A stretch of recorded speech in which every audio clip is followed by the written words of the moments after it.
تاریخ گذشته چون شمع است، کوشش نما تا آن همیشه فروزان باشد.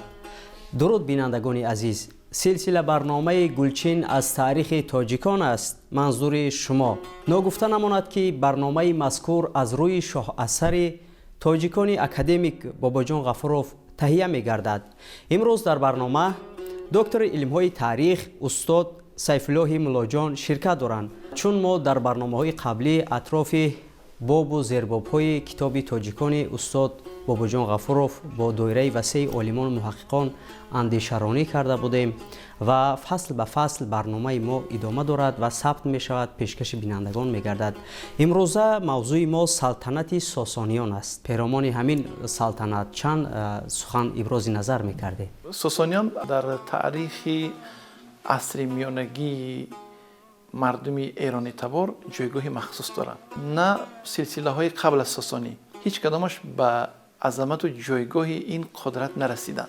میبینیم که چقدر این خاندان در تاریخ عصر میانگی ما نقش و جایگاه خاص داشته است و سلسله های بعدی را به ذکر این خاندان نمیتوان تصور کردن، به خاطر اینکه این یک نکته بسیار مهم در این زنجیره بسیار طولانی تاریخ ماست. خب زمینه های زوال دولتداری اشکانیان و به قدرت رسی ساسانیان تا کجا بودند به فکر شما؟ خاندان اشکانی از صحنه قدرت سیاسی دور می شود، به جاش می بیاد ساسانی. اینا چه تفاوت داشتند و چرا قدرت از اینها از اشکانیان به ساسانیان رسید؟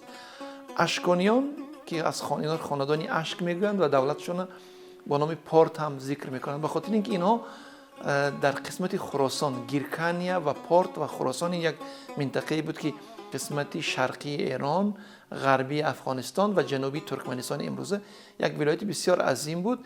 اینا برخواسته از این ولایت بودند. مؤسسی خاندان که اشک بود، اینا رو با نام خاندان اشک یا اشکانیانشون میگن یا ارشکیانشون میگن. چرا اشکانیان سقوط کردن، زوال یافتن؟ تقریبا آخری عصر 1 میلادی و در ابتدای عصر 2 میلادی که زمانی بسیار مهم این دوره بود، در نتیجه جنگ های پیاپی که این سلاله با روم داشت. در سمت غرب اینا جنگ داشتن با روم که همیشه جنگ های بسیار طولانی و جنگ های بسیار پیچیده و سخت داشتن و وقتی که یک دولت در مدت زیاد به جنگ مشغول است، اقتدار نظامی و سیاسی اون کشور خانه‌ها فروکش میکند در میان جامعه، چون همین ذخیره ها به سمت جنگ روانه میشوند. و در سمت شرق اینها با قدرت هایی که در منطقه آسیای میانه بود، از جمله با کوشان، همیشه در نبرد و در مبارزه بودند. و نکته دیگر این که اشکانیان در یک مسئله تا آخر نتوانستند موفق شدند. اینها در جای یونانی ها آمده بودند، یعنی در جای تمدن یونان آمده بودند و خواهش مردم، میل مردم این بود که آثار همین استعمار یونانی زدوده شود. اسکندر و یونانی ها به فرهنگ آریایی بسیار ضربه زده بودند و سعی کرده بودند که بعضی از این عناصر کمرنگ شود. از جمله شما میدونید که اینا اوستا را آتش زده بودند. اینا کوشش میکردند که به جای آیین زردشتی و آیین مهر، آیین‌های همون یونانی و هلنی را ترغیب کنند و مردم از این چیز خسته شده بود، میخواستند به فرهنگ خود، به آرمان خود برگردند و بعضی از اشکانیان در این کار موفق شدند. بعضیشون نه و حتی بعضی از اینها مثل همون زمانی پیشتر به ظاهری فرهنگ یونانی دلبسته بودند و حتی بعضیشون در سکه هاشون می نویسند که هلنوفیل، یعنی من دوستداری تمدن یونانی هم. این پسند مردم نبود. در داخل اقتدار و یکپارچگی دولت اشکانی رو به زوال آورد و بعضی از مضافات کوشش تجزیه طلبی و جدایی طلبی کردند و از جمله ولایت هایی که در مقابل حکومت مرکزی قیام کرد، ولایتی از همه معروف و بسیار گسترده ولایت پارس بود که اون ما امروز فارس میگوییم. ولایت پارس در همسایگی در این قسمتش با خلقای آرامی و سامی سرحد داشت و در قسمت دیگرش با مردمی دراوید و هندو. و در ابتدای عصر 3 حکومت خاندان پارس عوض شد.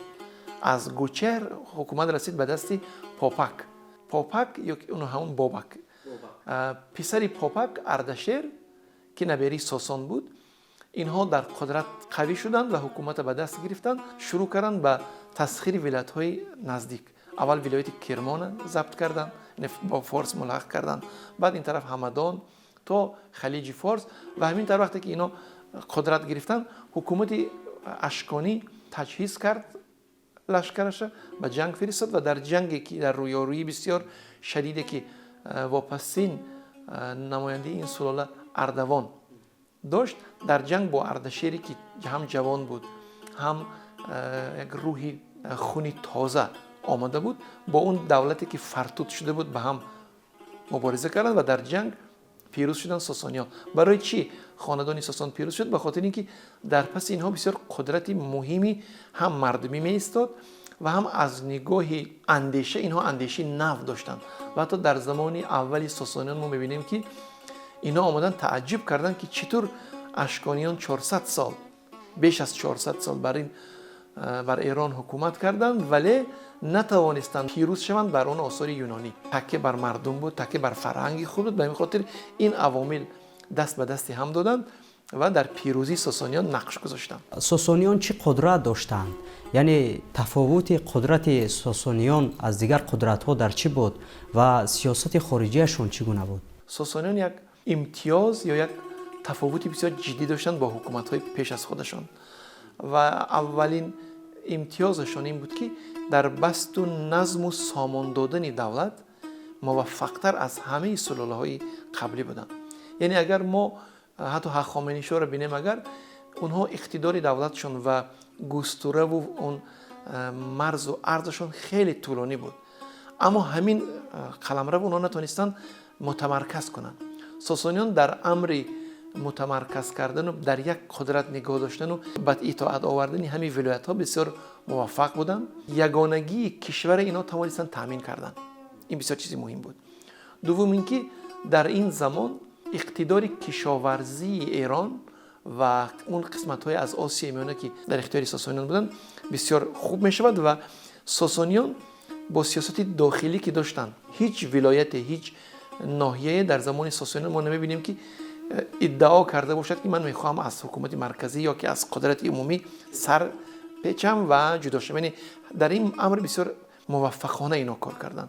و نکته دوم این که از زمان اردشیر تا تقریبا آخر ساسانیان اینا یک کاری به خاطر اینکه قدرتشان استحکام یابد و نفوذشان بر مردم زیاد شود، اینها از بین دین‌هایی که بود آیین زردشتی خودشون که بر کشی زردشتی بودن، آیین زردشتی را رسمیت بخشیدند و زردشتی را دین رسمی و دین دولتی کردند. معبدای زردشتی، کاهنای زردشتی به مردم میگفتند که این پادشاه بر دین خداست، پیروی اهورامزدا است.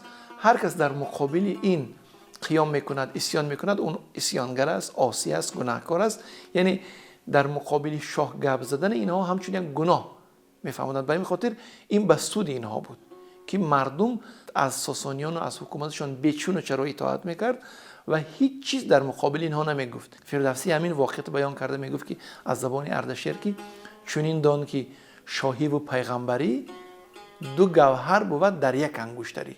این برای ساسانیان از یک نگاه آسان شد، زیرا همه اقتدار و قدرت آنها را گردن نهادند و هیچ کس در مقابلشان قیام نکرد. موبدان زردشتی بسیار قدرتمند شدند و قدرتشان تا جایی شد که اینها در امور سیاسی و دولتداری و حتی خاندان شاهی دخالت میکردند. دخالتشان تا جایی بود که هر پادشاه که بر مذاق اینها یا بر در خرو موافق به حرف اینها عمل نمیکرد، اونو میتونستن در میان مردم بدنام کنن. وقتی که کاهنای زردشتی مقام دولتی گرفتن و در امور دولتداری دخالت کردن، در ایران اون زمان همه مردم زردشتی نبودن. در این کشور پیروانی اقلیت‌های دیگه از دین‌ها هم بودن. از جمله وقتی که در این زمان در روم مسیحی‌ها رو تعقیب میکردند و میکشتند و از کشور بیرون میکردند، اکثر اینها به ایران میآمدند و در ایران بسیار تعداد زیادی مسیحیان بودند. در ایران از زمان تقریبا هخامنشی‌ها یهودی‌ها بودند. در ایران پیروان دینی یا آیین بودا بودند. پیروی هر دین کوشش میکرد که دین خودش پیش برد. و یک دین از پشتیبانی دولت برخوردار بود. یک حادثه بسیار معروف و یک شخصیت خیلی معروف که در شاهنامه هم ذکرش است، در طبری هم در دیگر مورخان هم دربارش گفتن. مانی نام یک شخص در زمان ساسانیان می‌بیند که مردم در بین این عقیده های دینی حیران و سرگردانند. این از 3 دین، از 3 آیین یک دین نو می‌سازد. از دین زرتشتی، از دین بودایی و از دین مسیحی آیین نو می‌سازد و دعوای مبلغی و دعوای دین و دعوای پیغمبری میکنند. خاندان ساسانی با این بسیار با شدت برخورد میکنند، اونو به نهایت فجیعانه میکشند، ولی که عقیده او از بین نمیرود. این هم تأثیری انمون نامطلوبه بود که ساسانیان کردند و دین رسمی زرتشتی را انتخاب کردند. یعنی این باید بگوییم که از یک جهت به سودشان بود، از جانب دیگر به ضررشان. سیاست خارجی ساسانیان تا کجا بود و با کجا مثلا روابط داشتند؟ ساسانیان در امور خارجی بسیار موفق بودند. رقیب اولی اونها همین امپری روم بود. میراث از اشکانیان گرفته بودند. اشکانیان هم در طوری که گفتیم در تمام طول حکومتشون با روم در حالت جنگ و ستیز و اینها بودند. با روم بر سر 2-3 منطقه ساسانیان نزاع داشتن. یکی بر سر همین بین النهرین، یعنی امروزه حدود عراق و قسم سوریه. دوم در سمت قفقاز، یعنی آذربایجان، گرجستان، ارمنستان و این منطقه تا دربند. بین دو کشور همیشه ضدیت بود و این ضدیت ها در بعض موردها بسیار به جنگ های خونین انجام میافت و در جنگ ها ساسانیان بسیار موفقانه عمل میکردند. به یاد بیاریم زمانی که شاپور فرزند اردشیر با روم جنگید، در جنگ اینقدر موفقانه عمل کردند که حتی امپراتوری روم والریان اسیر افتاد و در اسیر افتادن او تا امروز حتی در همون کتیبه هایی که بر روی سنگ در حدود ایران هست درج گردیده است. در اونجا نشان داده می شود که چگونه امپراتوری روم که تمامی قدرت اروپا در دست آنها بود و بحر میانه زمین و نیم نصف شرق در اقتدار آنها بود و از آنها اطاعت میکرد. در اونجا دیده می شود که چطور این والریان در نزد شاپور به زانو زده تعظیم کرده عذر میخواهد. یعنی تا این سمت موفق بودند. خب در سمت شرق اینها دو رقیب داشتن. اول کوشانیان بودند. ساسانیان در ابتدای حکومتشان کوشانیان شکست دادند و سبب شدند که کوشانیان از صحنه سیاست دور شدند. ولی در حدود امروزی افغانستان و آسیا میانه قدرت‌های دیگر آمد و یکی از خاندان‌هایی که در اینجا بسیار موفقانه عمل کرد خاندان هیتالیان بود. هیتالیان مردمی بسیار جنگی، جنگ پیشه و در امور جنگ بسیار کار دید و اینا قدرتشون حتی تا سمت شمال هند پیش رفته بود. اینا حتی هند در اختیار داشتند تا منطقه امروزی کاشغر. و در زمان شاه پیروز جنگ‌های اینها به یک مرحله حساس رسید و در 3 نبردی که پیروز با خوشنوازی هیتالی داشت ساسانیان شکست خوردند و هیتالیان یک قسم زیادی ایران تصرف کردند و حتی اینها یک مدت زیاد با ساسانیان به هیتالیان حتی باج میدادند. و نکته سومی که ساسانیان بسیار میخواستن اون رو در دست داشته باشند امروزه حدود امروزی یمن بود. به خاطر چی؟ به خاطر اینها یمن در یک جای بسیار از نگاه استراتژی بسیار مهم بود. اینا میتونستن همون راه آبی رو کنترل کنند و در اونجا هم بسیار نفوذ داشتند و تا اندازه در این منطقه هم موفق شدند. اوج اقتدار و زمان رشد و پیشرفت توسعه همین کشور رو یعنی سلطنت ساسانیان رو تا کجا میبینید؟ زمانی از همه قدرتی بالا و معروف ترین نماینده سلاله ساسانی این زمان قدرت خسرو انوشیروان بود. خسرو انوشیروان البته نامش خسرو است، انوشیروان این لقب اونه. برای چی خسرو انوشیروان حتی در زمانی بعد از اسلام هم تنها پادشاهی بود که به او عنوان عادل دادند. خسرو فرزند قباد بود. قباد فرزند پیروز بود. پیروز از بس که جنگ با هیتالیان باخت و یک مدتی زیاد فرزندش مجبور شد یعنی قباد باج میداد به اینها، جامعه از داخل بسیار ناآرام شد. در این زمان یک شورش شد با نام شورش مزدک که فردوسی طبری دیگر را دربارش میگن. مزدک با دعوای برابری که میگه باید همه چی برابر باشد برخاست و نظم و نظام ایران از بین برد. تقریبا مدت 20 سال ایران ناآرام شد و وقتی خسرو انوشیروان آمد سر قدرت آمد هم به حکومت مزدک پایان داد هم در کشور یک نظام و نظم برقرار کرد. یک دوم در سیاست خارجی جنگ هایی که در یک مدت 40-50 سال ساسانیان ضعیف شده بودند، با روم جنگ باخته بودند، با هیتالیان باخته بودند، قدرتشون در قفقاز به ضعیفی این همینا رو این جبران کرد. یعنی اول این هیتالیان کوبید و به حاشیه ران از ایران بیرون کرد و دوم اینکه با روم با یوستینیان جنگید، پیروز شد و مرزهاش تا برد تا اون سمت و در سمت یمن حتی پیروز شد و یمن کاملا به اقتدار گرفت و حتی نیم جزیره عربستان با شمول مکه و مدینه همش در تحت اختیار ایران بودن. قانون و نظم برقرار کرد. لیکن بازم یک نکته دیگر باید بگویم که در اوج قدرت هم ساسانیان یک کمبودی بسیار جدی داشتن. کمبودشون این بود که همون نظام طبقاتی و نابرابری طبقاتی را نتوانستن برهم دادن و ما اینه در کجا میبینیم؟ ما اینه در حتی شاهنامه با اینکه نسبت به ساسانیان نسبت به خسرو انوشیروان بسیار محبت دارد، یک حادثه را ذکر میکند درباره خواندن. میگه که در زمان خسرو در کشور بحران شد، بحران مالی شد، نیاز به پول شد و گفتن که برای یک پیش بردن یک کار بودجه دولت به پول احتیاج دارد. گفتن از کی بگیریم؟ گفتن که در فلان گوشه شهر یک کفش دوز است، موزه دوز است، همون پولی زیاد دارد. رفتن از او خواستند که همون پولی ضروری برای دولت دهد. او یک شرط پیشنهاد کرد، گفت من پولی چقدر خواهید برای شما میدم، لیکن اجازه دهید که فرزندی منم همراه فرزندای شما در همون دبیرستان بخوانند. میگم وقتی که این حرف آمدن به خسرو گفتن، شدیداً اعتراض کرد، گفت که این نظام طبقاتی را از بین میبرد، یعنی ما باید همون نظم طبقاتی را رعایت کنیم و همین ها ما ببینیم که در آخر برای ساسانیان دردسر ایجاد میکند و موجب سقوط آنها در عصرهای بعدی میشه. خلاصه شما وابسته به سلطنت ساسانیان یکی از دوره‌های بسیار مهم و رنگین و حتی زرین تاریخ ماست. ما حتی میبینیم که سامانیان توسط عباسیان به ساسانیان خودشون پیوست کرده، همون نظام ادامه میدادن و از نگاهی علوم بسیار دوری پیشرفت بود. از نگاه موسیقی هم باربد در زمان اینها زنده کرده بود و از نگاهی هنر بسیار و همچنان تجارت بین المللی.